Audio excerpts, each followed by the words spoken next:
Hello guys and welcome to this video. It's March 2024, which marks my 2-year point of recovery of restrictive eating disorders. Those of you who know me know that I have been struggling with restrictive eating for a decade. So it started right when I turned 17 and it started off as orthorexia and addiction to like sports and working out, and it became anorexia nervosa. My personal experience and also all the conversations I had with other people who like struggled with some kind of disordered eating or disordered relationship to movement is that many eating disorders have certain things in common. I also don't think that you have to be diagnosed in order to recover or to seek help. This might be like an unpopular opinion, but in my opinion, 99% of all eating disorders are restrictive eating disorders. Yes, also binge eating has some kinds of restrictive thought patterns or also habits which lead to binging. So that being said, I just want to make sure that my content doesn't make you feel like you're not valid or that you shouldn't watch this. These are like my personal experiences, but everybody is different. Every recovery story is different. So if you ever feel like something triggers you, or like you're following those recovery accounts, but they trigger you in some way, or like you find yourself comparing too much, please unfollow them, because this is not about loyalty. This is about your personal health and your personal recovery. So I found myself being triggered by people who have been in recovery for like 12 months and are still not weight restored, whereas I like gained a lot of weight in a very short amount of time. So I was like, maybe I'm like too greedy, maybe I'm like too fast. So again, there is no one size fits all, which is like a very bad pun if we're talking about eating disorders. But I just want to make sure that you don't compare yourself too much, which is also a reason why I'm not gonna name numbers. I'm not gonna talk about how many calories I ate or how many steps I took or how little I weighed or anything like that. I also don't want to go too much into detail about like disordered habits, because I know that we all have this disordered side in us that is seeking to be triggered. I still have this side of me to this day. And I know that when I was like in the depth of my eating disorder, I wanted to be triggered. I was looking at other people's pictures or stories, and especially pictures were a big trigger for me. But again, like everyone is different. So I just want to make sure to not share too much triggering content here with you guys. Again, I think it's unfortunately kind of normal that we all have this side, but we have to be aware of the fact that this side wants to be triggered and it will make us feel bad. I moved to New York in 2022 and I finally started to work on my movement and eating habits, meaning I allowed myself to eat a little bit more and move a little bit less. And at the beginning, I was super excited. I was super excited to try all of those new foods. I was super excited to have a little bit less pressure in my day-to-day life. But I very quickly became very depressed, which shocked me, because I was like, well, I'm finally allowing myself to live again. I should feel great, right? But the opposite was the case. And this is something I see in many people who choose recovery. Oftentimes, mental issues become worse before it gets better. No matter if that's depression or self-harm or anything else, for many people, it becomes worse before it gets better. I'm gonna go more into detail about this in another video. I also recently wrote a book about eating disorder recovery, where I'm like addressing all the scientific backgrounds. But yeah, let me know if you have any questions as to that. I'm like very happy to answer them and to make videos about it. But for me, my depression became so bad that I had to go back to Germany to seek help for some time. And I want to say the first, like for me personally, the first 10 months of recovery were the hardest. Again, there is no right or wrong. It might be quicker for you. It might take way longer for you. And I'm like 2 years into recovery and I'm still not fully recovered. I'm like very close, but it takes time. And for some people it takes 5 years or 10 years, and for some people it's quicker.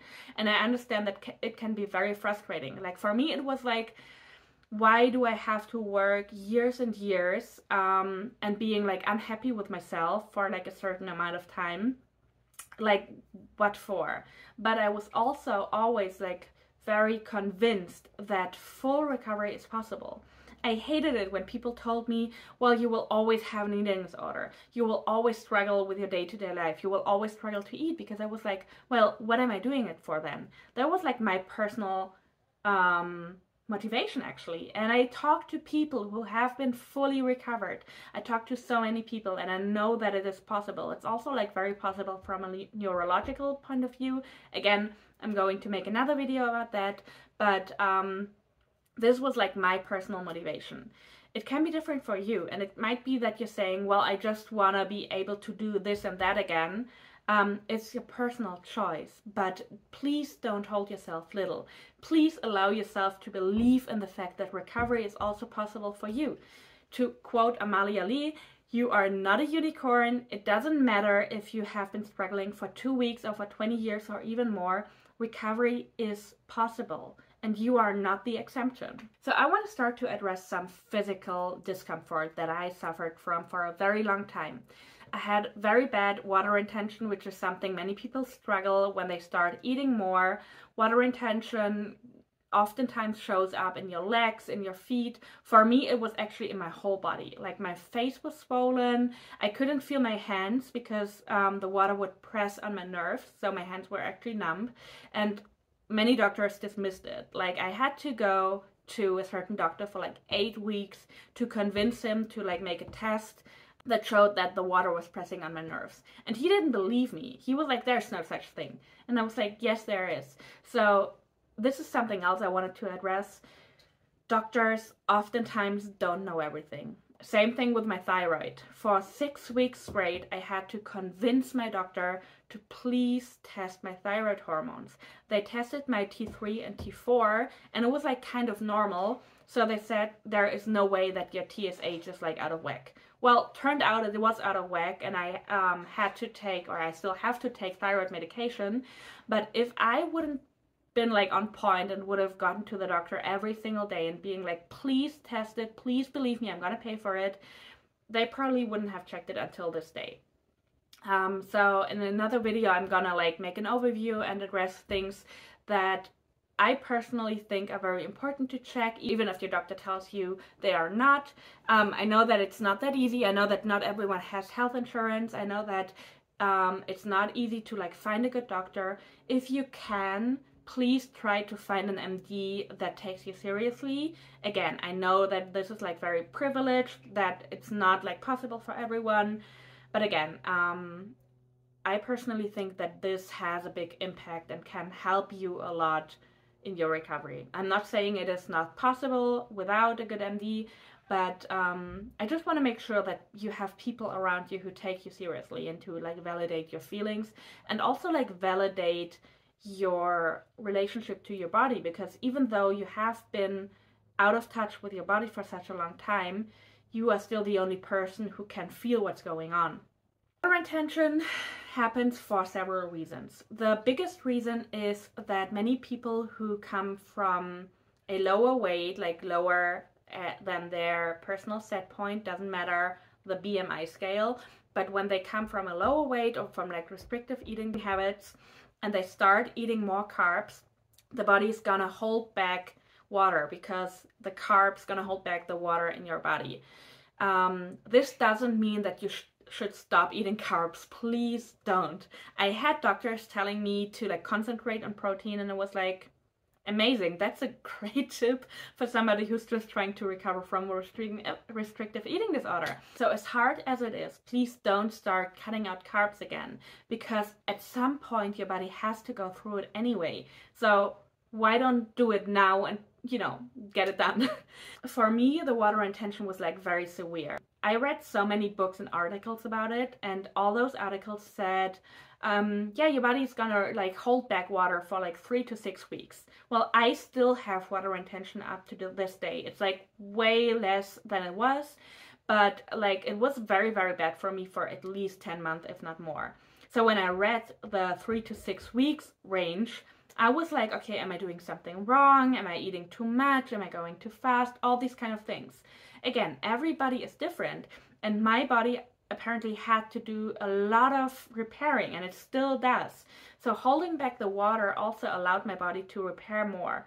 I love the allegory of the gondolas in Venice. I think I read it on like some blog or something, but it basically says that your body is holding back water to allow your cells to repair faster, because we tend to forget how much damage we're doing to our bodies. So holding back water is actually the body's way of allowing the little gondolas, if you will, to like repair your cells faster, because the renewal of your cells will slow down if you don't have enough energy. So once you start giving your body more energy, the renewal of your cells will like finally start again. And in order to like flush out all the old cells, holding back water is actually a very smart way of the body to like help your body to heal. Something else I really struggled with was joint pain. I used to get up in the morning and my feet would hurt, my legs would hurt, which had to do with the water retention, but also with like severe joint pain. And this was because I like put my body through so much, but since I was like severely underweight, I couldn't feel it. So once I like started to get into a weight range where my body started to feel again, I would also feel all the pain that my body has gone through like for 10 years. So I had like severe joint pain. Every step would hurt. I had like, actually my whole body was in pain, and that was like for a month. And it was very discouraging because I was like, well, when will that stop? Like, what am I doing this for? I'm like in pain all the time. I'm depressed. I hate the way I look. What am I doing this for? And honestly, I am so grateful. Like I'm proud of myself, and I'm very, very grateful for like just sticking with it and for not going back, because I now feel so much better. I'm happier than I've ever been before, and even though I still struggle with some things, my life changed so much and I really don't want to go back.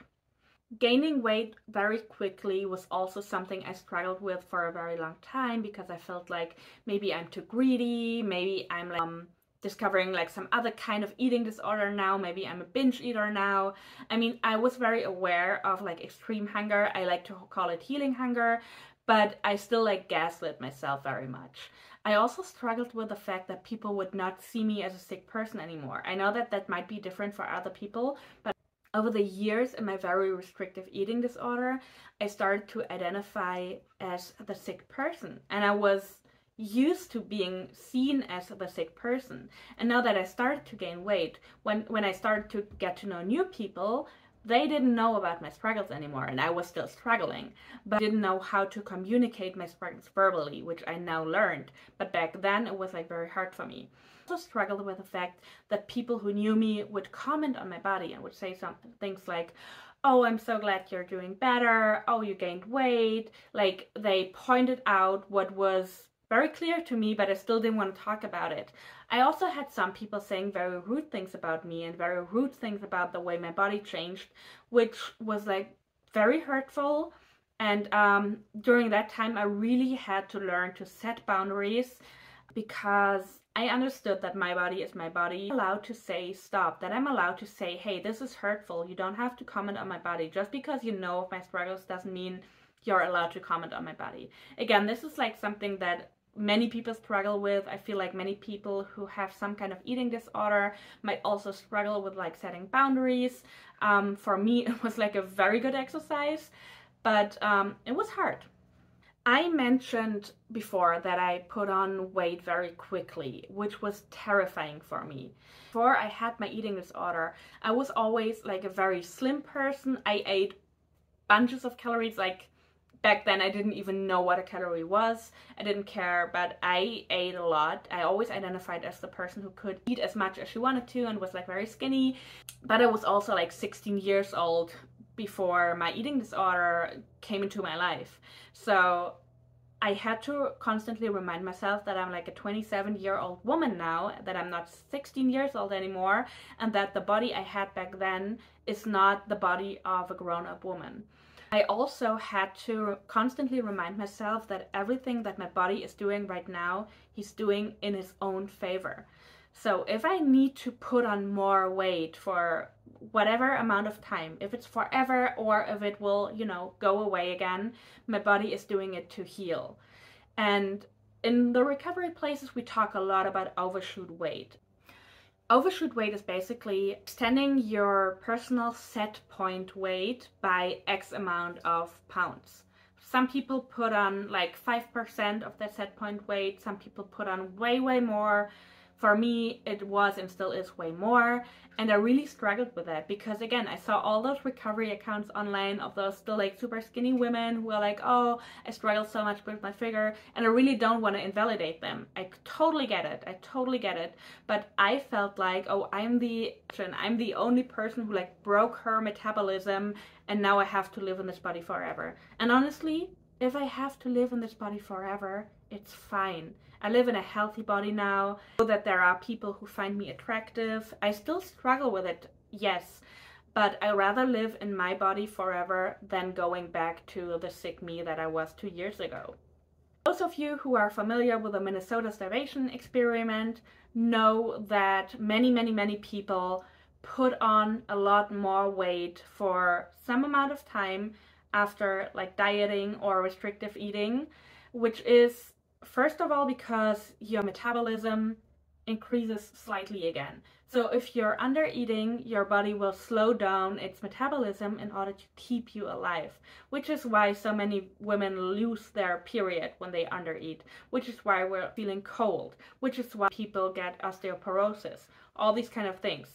So it's not like you start eating again and then whoop, from 0 to 100 your metabolism will work again. It actually takes a long time for your body to speed up your metabolism again, because your metabolism has to do with your muscle mass, with your hormones, with so many more things. So it might take months or even years to like get back to normal, which is why it's so important to give yourself time.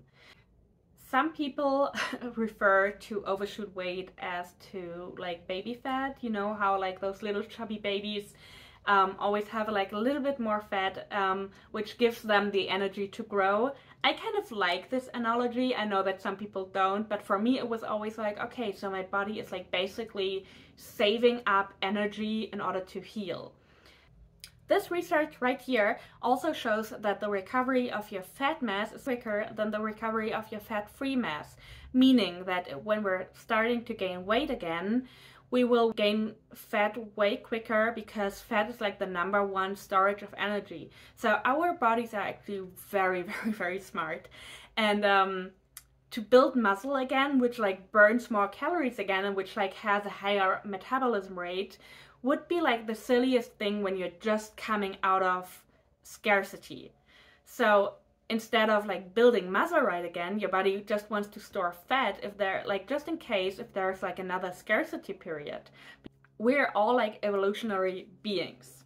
So if we're looking back at like ancient times, and there was like some kind of starvation period, this is why our body like slows down the metabolism. So if we starve ourselves, our body wants us to survive. When we start eating again, our body is like still in this scarcity period. So our body is still afraid that there might be another starvation phase again. So it just makes sense to store some more fat in order to like provide survival. Being said, overshoot weight is different for everyone. I know people who like barely had overshoot weight, and I know people who like overshot their set point weight by like 40%.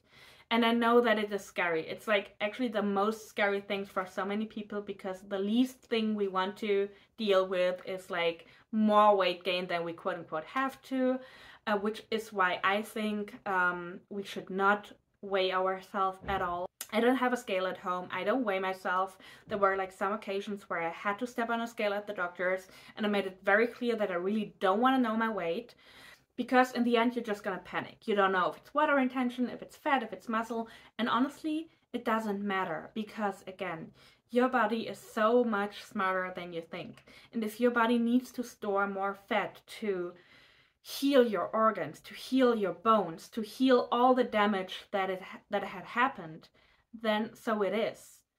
So we have like so many internal damage that we can't see and that you sometimes also can't measure. So sometimes even if your labs look great, you might still have some internal damage that you can't measure. I'm not saying that to scare you, I'm just saying that to emphasize that your body needs time to heal and that your body knows what to heal way better than anyone else.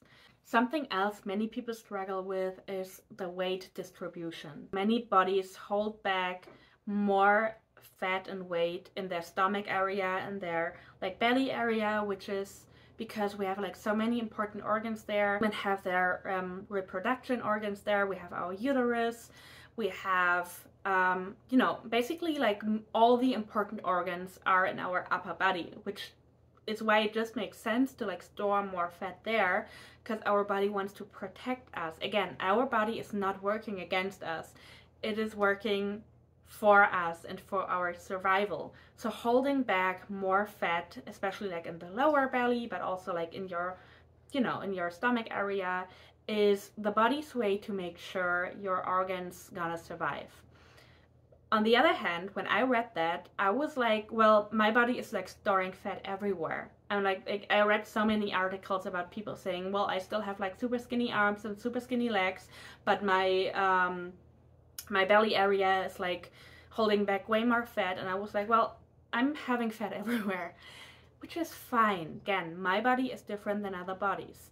I had like an inflamed nerve in my leg because of starvation and because I was too skinny. So it makes sense that my body is also holding back fat in my legs because it wants to heal. So I just want to make sure that you understand that no matter what your body does, it is normal. I still suggest that you're seeing an MD or some kind of doctor on a regular basis, just because eating disorders can be very harmful. It doesn't matter if you've been under a certain BMI. Dealing with disordered eating or with disordered movement patterns can be very harmful. So if you have the possibility, please try to see a doctor. Again, I know that not everyone has insurance. I know that it's a very privileged thing to like being able to see a doctor on a regular basis, but if you are in a place where that's possible for you, I really would like you to do that.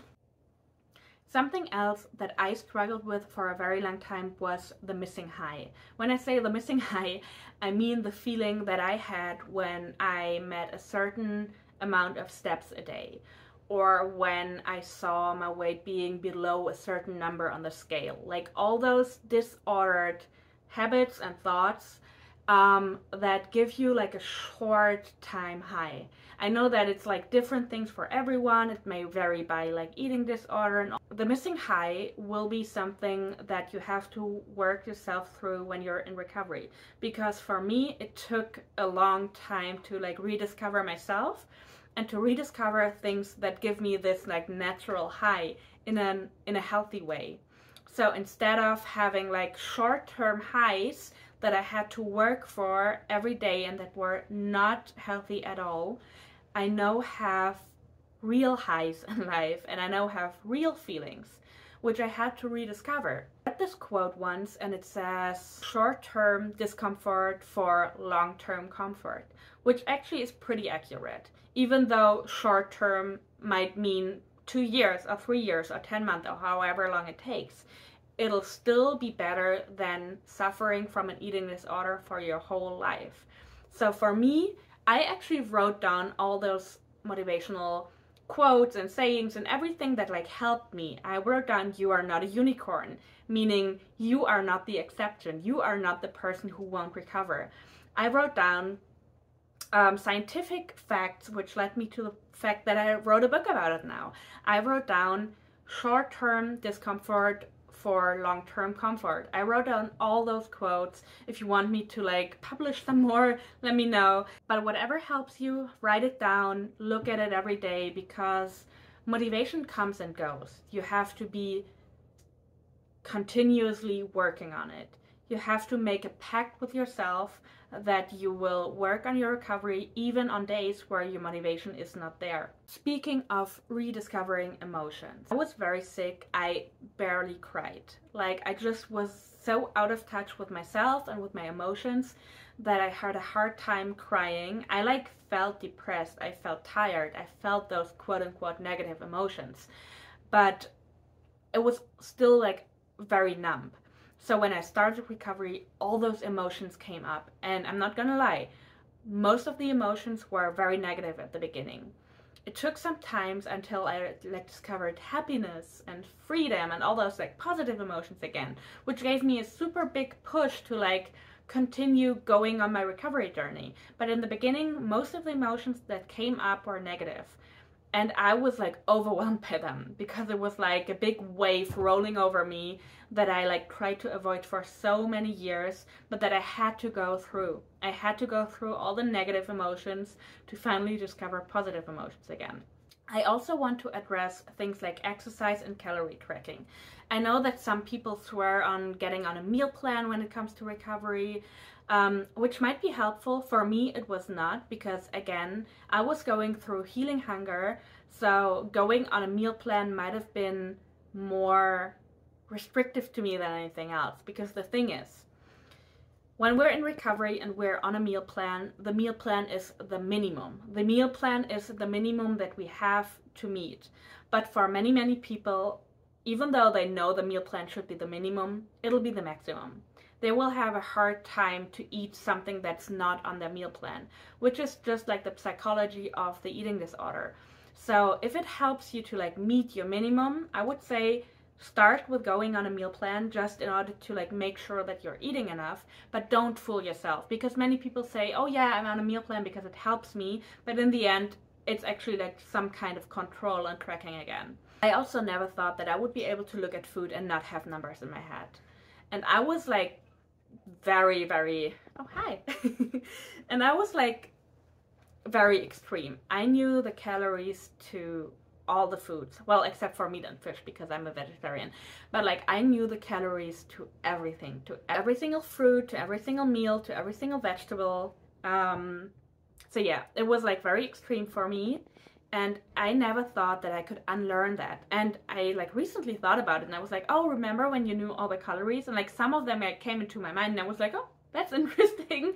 But it is possible. It's like neural rewiring, which takes a while, but it is possible. I also had to start exercise for a very long time. And honestly, back then, I didn't even know if I ever want to exercise again. I always loved working out before my eating disorder. I was like always a very active person. But when I like started to get into my eating disorder, exercise became something that I struggled with so much that I couldn't skip, and that it was also something I had to do in order to allow myself to eat. So in order for my brain to relearn that eating is okay also when you don't exercise, I needed to stop exercise for a very long time. I needed to stop walking around all the time. I needed to stop working out. And I actually had to explain myself to so many people, which was the worst thing ever. You should never have to explain yourself for deciding to like take a break from exercising. And I had people around me, I even had like therapists around me, told me to start working out again and to stay strong. And I think this was like the hardest thing ever, because I still had this eating disorder voice in my head that told me, oh, maybe they are right, maybe you should like use them as an excuse to start exercising again. But deep inside, I knew that this was not the right way. So I stopped exercising and I like slowly started again, and I'm now in a place where I actually enjoy it. I really genuinely enjoy exercising, but I still eat if I don't exercise, and I don't use exercise as a permission to eat. I am able to skip exercise if I'm not feeling like it. I'm looking forward to exercising rather than seeing it as a burden. But again, you don't have to exercise ever again in your life. And it's also okay like to find your way of exercising. You don't have to lift weights. You don't have to do something that you used to do before if it's triggering you. So, I mean, of course, the ultimate goal is to like starting to move and like to seeing movement as something you can truly enjoy. But whatever that means to you, for some people it just means stretching. It doesn't mean to collecting steps or working out. It just means to like slightly stretch in the morning. Just something that makes you feel good in your body. I also want to address relationships, because my relationships clearly suffered when I had an eating disorder. My very first romantic relationship actually ended because of my eating disorder, which is something I suffered from for many, many years. And also like my friendships and my relationship to my family changed a lot, and I, like, to this day feel guilt for it. I still feel guilt for treating people the way I treated them, for not participating in like certain activities, for like kind of wasting my life. I know that I didn't waste my life, and I know that I had to go through this for a reason, but being gentle with myself and not judging myself and feeling guilty for with an eating disorder for 10 years is still something I have to work on till this day. I'm lucky enough to be in a relationship again, and my partner is like very reassuring. He knows my story. He is not triggering, he's not controlling, and he makes sure that I'm eating enough without controlling me, but he like high fives me when I like finish my plate, and he's like very careful with his words, and it's like very, very reassuring. But I really needed time to heal first to let somebody in again. Also, like when I was in my eating disorder, I didn't really have the urge to have a relationship. I was in a relationship actually, or like actually in 2 relationships when I was in my eating disorder, but they were not really connected. They were not really deep. And for a very long time, I actually didn't even feel like being with someone because I was like so caught up in my own habits. I wanted to do my own thing. I felt judged when people were around me. I wanted to eat on my own. I had problems eating in front of other people. So it really held me back from being in a relationship. And I just told myself, that's not me. Like, I'm just a person who doesn't want to be in a relationship anymore, even though I had been in relationships before. But rediscovering myself and like finally being in a place where I'm happy made me open my heart again, finding a partner who was like very reassuring and very helpful. When I was in a relationship during my eating disorder, I was always afraid of, okay, what happens if I choose recovery one day and my body will change? Will my partner still like me? And this relationship didn't last. It was clearly just not the right partner for me. But if you are in this position, and you are with a partner who is like the right person for you, I can promise you that this will not be the case. I know that it will be very triggering, because if you're with a partner, he's probably the person who sees you in your most intimate moments, and you might feel judged, but I can talk from experience. We judge ourselves and our own changes so much more than other people do. Like when my body started to change, I saw it's like 10 times worse than other people did. Like some people didn't even notice. You know how you sometimes like get a haircut and you look in the mirror and see yourself as like somebody completely different, and then you meet friends and they are like, something different? I don't know. So we concentrate on ourselves so much that we think other people might see the same things the same way as we do when they don't. The thing recovery gave back to me is genuine relationships with the people around me. I moved to California around 8 months ago, and I was able to make very, very good friendships. I was able to like meet great people. I was able to meet my partner. These are all things that would have gone differently if I still had my eating disorder. Because even in my eating disorder, I was able to make friends, but I was never there 100%. I never participated in all the activities. I was never spontaneous. I could only meet friends if I planned it before, because I had to plan my whole day. Now I'm like in a position where when a friend calls me and she's like, hey, do you want to go to Malibu together? I'm like, yes, I'm down. Do we grab brunch? So I don't have to plan. I don't have to calculate. I don't have to carry my scale with me all the time, because I used to carry a food scale with me. Even when I was traveling, I always weighed my food. So there are so many things recovery gifted to me, and there are like so many things I love to talk about, but I just wanted to give you guys a short breakdown. Please let me know if you have any other questions, if you want to know anything else about recovery, about the science, if you have any questions to overshoot weight, to any other things. I'm here for you, and yeah, please don't forget, recovery is possible for everyone. It doesn't matter how long you've been suffering. It doesn't matter where you're coming from. Please be gentle with yourself, and yeah, it would help me a lot if you would like and subscribe. And yeah, I'll see you in the next one.